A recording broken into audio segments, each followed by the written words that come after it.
Running every day for 30 minutes, what would it do to your body? Like, obviously, 1, 2, you're like, yeah, really motivated. Rep 3, 4, you're like, bloody hell, this is getting hard. 5, 6, you're kind of like, oh, I'm starting to feel tired now. I could just stop now. I don't need to do it. Yeah. Your blood flow is going to be cleaner. You're going to potentially break down cholesterol in the bloodstream.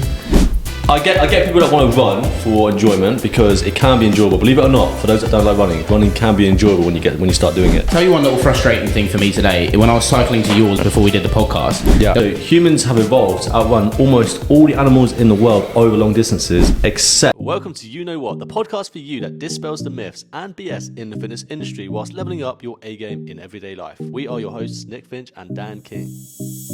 Welcome back to another podcast, guys. Today we're going to talk about what happens when your body when you run 30 minutes every day. You're the pro in this area. I'm the pro. I've done one run this year. Go me.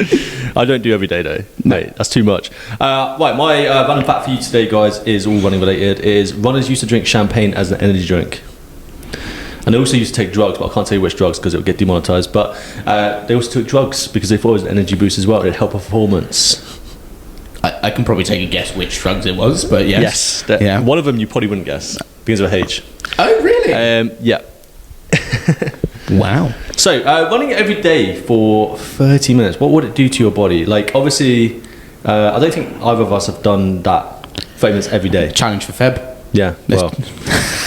I know what it do to my body, it would destroy my feet, that's for sure. But, yeah, you'd have to have many pairs of running shoes if you're running for 30 minutes every single day. Yeah. But you could equate that to just general exercise as well. If you're doing 30 minutes of exercise every single day to a decent intensity, like, so are we talking, if we're talking 30 minutes of running, we're talking 30 minutes of consistent running, what would that distance be?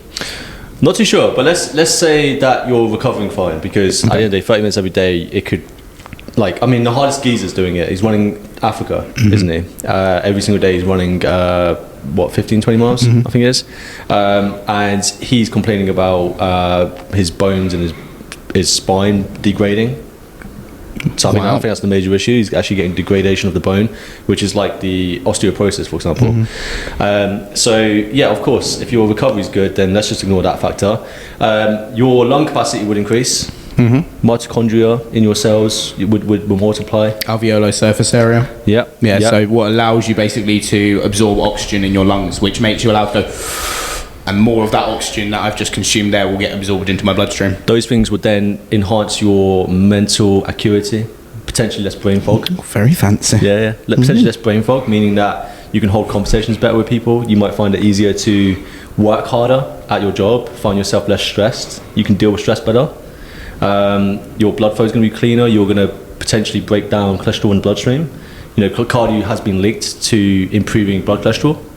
So there's so many health benefits that could keep your life longer, keep your life younger, and offset a lot of issues that you would experience if you didn't do cardio every day. So it has a lot of benefits. I was speaking to a chappie the other day who's in Pure Gym as one of the PTs, and I didn't even realise he's turning 38. And I turned around to him and I was like, mate, you look bloody good for your age. And to be fair, a lot of people in the fitness industry, not tooting our own horn, look good for our age. I get told I look older, which isn't great. On the opposite way, people think I'm like 28, but I'm only 24. I got a passport photo done last week, and their system, it tells you the estimated age when the computer says 27.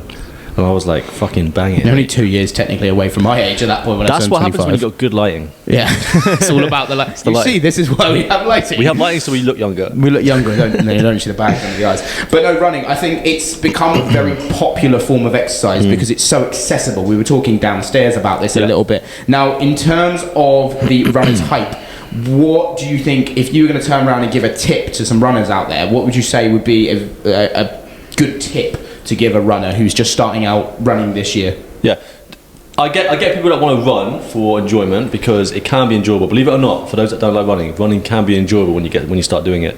But I would say to them, recovery is so important. But make sure you're not running every single day, first of all. So I wouldn't run every day for 30 minutes. I'd say take some days off because at the end of the day, like any exercise, you're breaking the body down, and if it's not recovering, you're going to have potentially long-term issues, fractures in the foot, fractures in the lower leg, potentially.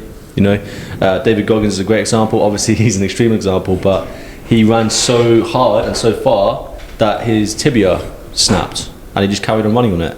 That's mad. It's mad. I was just How? He's different. He's extreme because he's a madman. But also, love you, David. Love you, David. Thanks for watching the podcast, mate. I would love to have David on here, man. I think he's great. But he's a madman. So, Greg Clip said, "Your legs are not giving out. Your head is giving up." I can see. Don't you have in running? It's called the runner's block. Yeah, the wall, isn't it? Wall, That's it. the wall that people hit, and it's in Run Fat Boy Run. Do you know what? They say it takes like 20 miles in the marathon. Actually, no, the wall hits me every time I run. Really? Yeah. The first quarter of a run is always a bit of a because you're warming up into it. The second quarter is great. The third quarter, for some reason, you just start thinking, "Why am I doing this? I don't want to do this. I could stop at any moment right now." And you start the battle with your head. But then the last quarter, you're near the end, so then it's all right. So then you just get through it. But there's a part of every run where you're thinking, "Why am I doing this?" And then you have to reason with yourself. I guess that can be formatted into activity in general. Like if you're doing, say, a heavy top set when you're training and doing some strength training, you'd be doing that top set, and probably about rep 1, 2, you're like, yeah, really motivated. Rep 3, 4, you're like, bloody hell, this is getting hard. 5, 6, you're kind of like, oh, I'm starting to feel tired now. I could just stop now. I don't need to do it. Yeah. And then you have to grind through 7 and 8 to get there. So it is this like cyclical fluctuation to get you to that end point. You know Reacher? Yes. On Prime Video? Yeah. Seen it? Not really. I've seen trailers. Mate, it's great. He's 245 pounds or bodybuilding mass, right? He has to run because of his. He needs to be shown as athletic in the series as well. And he explains running at 240 pounds like it's like doing lunges for 20 minutes. I can imagine that. And that's what it feels like when you're heavy running. Like I'm fairly heavy, 100 kilos. I'm fairly heavy when I'm running. And when I first started recently, my legs were burning like mad, and it felt like I was doing lunges just constantly. But running is a series of hops, isn't it? So I guess in some reference, you're constantly moving through the hips, the knees, and the ankles. So you're always putting pressure through them, and generating power. Your legs are either burning out first, or almost, or it's your lungs and your heart. And your lungs and the heart, if you're heavy, it's going to be your legs more than your. I mean, your lungs and the heart are going to go crazy, obviously, but your legs are going to burn out like mad. If you're a bodybuilder, your legs are going to burn out like mad. But after a while, it starts to get easier, and then it becomes more of a lung and heart issue. I found. Okay, once the legs are more conditioned to the running, you find then the pace is what makes the difference, and that's down to how much you can regulate the oxygen going through your blood.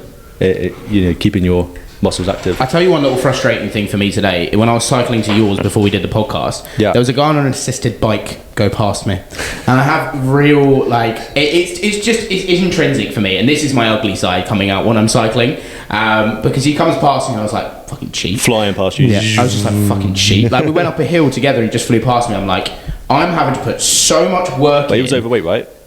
I can't tell, he's wearing a puffer coat, so probably. But I understand the premise of assisted bikes. If you struggle and you need that little bit of assistance, like there's a lot of assisted bikes in Southampton for delivery drivers and Just Eat drivers. Fair enough, because the distance they cycle per day must be extreme.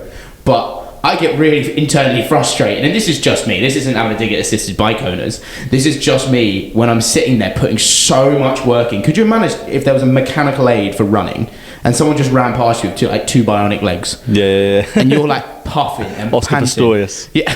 Just bounding by. He's out of prison now. Is he? Yeah, 11 years. He's out. Oh no. Yeah, watch out, guys. If you see a guy running at you with two. To be honest, though, with that, I don't know if that's a mechanical advantage, though. Come here, bro. He's South African, isn't he? Is he double amputee? Yeah. I mean, he was a phenomenal runner. He's a great runner. Yeah. I don't know if he's still. I wonder if in prison he was allowed to run still, to keep himself mentally like. Don't know South African prisons, to be honest. Never been to one. Hey, bro, come here. There's a random fact, man. This is another random fact. I wasn't going to put this in. I just thought it was ridiculous. Oh, is this the right? Yes. Okay, so female boobs also run with their owners. Now, when I saw that, I was like, what does that mean? Runs with their owners, female boobs. So the University of Portsmouth. This is what. That's where I went to uni. This is what we have to deal with in Southampton. We have to deal with the Portsmouth lot doing studies like this. What have I done so wrong, eh? Portsmouth scientists revealed that these lady humps do not simply bounce up and down. Instead, they also do a side-to-side motion that follows a crazy pattern or figure of 8 and covers 6 inches of movements per stride. Apologies for interrupting the podcast today. Thank you so much for tuning in to You Know What. We really appreciate you listening, subscribing, liking, and reviewing everything that we're doing. It's so nice to see so many of you interacting with our podcast as it grows. If you didn't already know, me and Nick have one of the fastest growing online coaching platforms on the planet, and we'd love to get you involved. We're looking for ambitious people looking to grow their careers and grow their experience in health and fitness. Me and Nick have over 10 years of working experience in the fitness industry, and we'd love to help you achieve the results that you've always wanted. Make sure to contact either Coach Dan King or Get Fit by Nick, or even just check the link in our bio to the podcast now. We'd love to hear from you. What are these studies? See, what you didn't know is I was the one who did this study. This is me. Does that also mean male boobs, like overweight male with like actual boobs? Is that saying it must be? But same with chest muscle. Surely for us with chest muscle. Yeah. I don't know. Now I'm gonna have to like. Wow. When I've had a big chest pump, I've actually felt like them just going up and down. Boom, I mean, I get that when I walk downstairs. You know, just wham. Yeah, I get that, between here, mate. But God's sake. Crazy pattern of figure eight, man. This is why women complain about like not having a sports bra when they're running, and they like I can't imagine it myself. But now I can see why. Someone equated it. Someone did a video on YouTube ages ago where they put the weight of 2 breasts onto their bodies as a man to understand how it was doing household chores. I think the weight equated to double Ds. I think it was. And they had these double Ds on. Why? Look, I don't know. To be fair, I want to add this in there. Anyone who watches this podcast, I'm going to be doing videos with TENS machines in the not so distant future to stimulate what it's like to train with period stimulation. I've seen these, man. They put them on here, and then it's like the equivalent of being pregnant or something. Yeah. You can turn it up. So I've said to a couple of my clients, you're allowed to come in and you're allowed to use the TENS machine whilst I'm training. Here's the thing. I will try it myself as well. Yeah. Like simulate a period or let's say pregnancy. If a woman does the same, puts it on her and simulates getting kicked in the nuts, because that fucking hurts. Yeah, but I'm not going to sit here. One kills life, one makes life. And understand it, because I have not had period cramps before, and I'm sure a lot of women haven't been kicked in the nuts. Exactly. So I can't argue. Let's settle the debate. Which is worse? We'll settle the debate. I mean, kicked in the nuts does feel like they've entered. If I'm talking like a heavy kick, does feel like they've entered your mouth. But at the same time, a period cramp can hold for a long period of time, and I know people have really bad. So can get hit in the nuts. I would say, as a man, I would say pregnancy is worse. 100%. I'm not going to sit here and say that kicked in the nuts is any worse than that. I definitely agree. But periods and getting hit in the balls, I think they're pretty close, mate. I think. Isn't one of the most painful? Well, we completely digress. But isn't one of the most painful areas to get hit under the armpit or something? I don't know. Anyway, back to running. So, in terms of kind of the benefits of running, anyway, that was a really interesting tangent. Yeah. The benefits of running, like why out there? Like I got a little bit of a runner's high. I haven't had a runner's high since I did cross country. I don't think that was in school, and that was only from like a 2.5k that I did, and it felt good. It felt really good. Like, but do you think a lot of people in the running community do it to chase the runner's high, or are they actually doing it to benefit their performance? Most people that long-term do running will enjoy it. 100%. There's no way, because we all know how running feels when you don't enjoy it. It sucks. It's not the easiest thing in the world to do, and when you first do it for the first few weeks, it does suck. But the thing that keeps you doing it for long term is it feels good, you know. And it's hard to describe that unless you're not a runner. But the runner's high is incredible. Like, one thing I want to mention is that humans, by the way, can I saw this in a documentary showing ancient tribes hunting animals, and the reason why humans were so successful with hunting animals is because they could outrun them over a long distance. Now, there are animals that are much faster than us, obviously. For example, cheetahs, lions, tigers, everything you can imagine. They are faster than us. We don't have the speed or capability, but we have an endurance capability. So humans have evolved to outrun almost all the animals in the world over long distances, except for cats, rabbits, and kangaroos. Cats, rabbits, and kangaroos. Kangaroos? Kangaroos are more similar to us than we think. Have you seen them when they're I've seen the one that tried to drown a dog. And they box you, they're like jacked. Like, yeah, like the wham kangaroos. And their method of killing an animal is to drown them. Yeah. There was a video that went viral of a guy who had to save his dog because a kangaroo was trying to drown the dog. Yeah. Yeah. Because he got hit in the face and he was like... Yeah. They pushed the dog down and then put them on their feet because their hind legs have the pushing force of a 10-ton lorry. Yeah. I think in terms of what they can produce force-wise through those legs. Mate, they've got 3 legs because their tail acts as a leg. They can lean back on their tail and kick you with their legs. and the tail can support their weight. I'm not sure if it can support their weight fully, but like it can help them. Yeah. There you go, get kangaroos as running partners. That'll be your saving grace. But I think that was a very good and interesting podcast into the insights of running as well. And hope for any runners out there that has benefited you even a little bit. You also learned a little bit about Oscar Pistorius being free. So take that home with you. Be careful, Bruce.